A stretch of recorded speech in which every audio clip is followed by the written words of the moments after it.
funny having this beef business with the K2 Organic Beef. We've been able to maintain an incredible level of consistency of product over the last 6 or 8 years.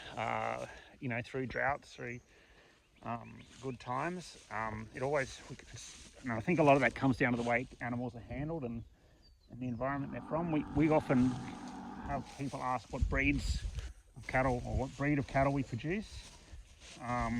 We can safely say most.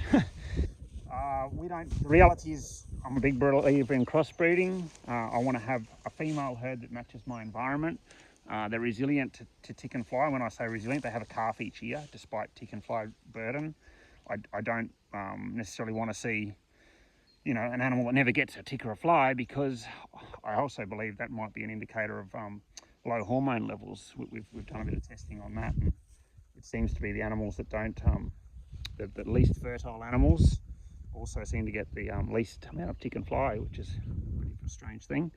So I want to get a cow that within a controlled mating period of 60 to 84 days, that's the time they're put with the bull, they have a calf each year. And that means each year we're getting a more and more fertile herd, not a less and less fertile one, as would happen if you just left bulls in all the time.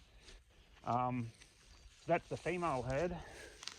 Then the male herd, the male bulls, the bulls we get to try and produce, you know, we're trying to get a bull that will produce a good article, or a good feed of meat, beef.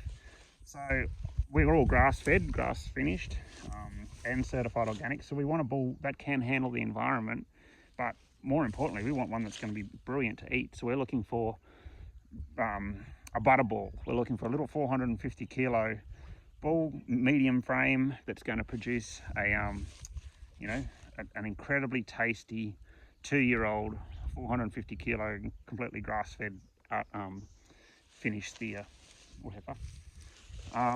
So yeah, we put a bull over, we put bulls in that suit the market, and we have a cow herd that suits the environment.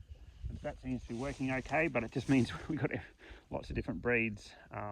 The way things are heading, I also think that epigenetics is starting to play a big role, and before you phase out, epigenetics is probably more important than breed. I think that animals just get used to living in an environment. You can see mobs of animals that have no place in a particular area living fine there because they've been there for generations, and they've been able to adapt to the environment, not only to tolerate the environmental conditions, but to adapt to the microbes that are in the soil and what they're breathing in. It's the same with people.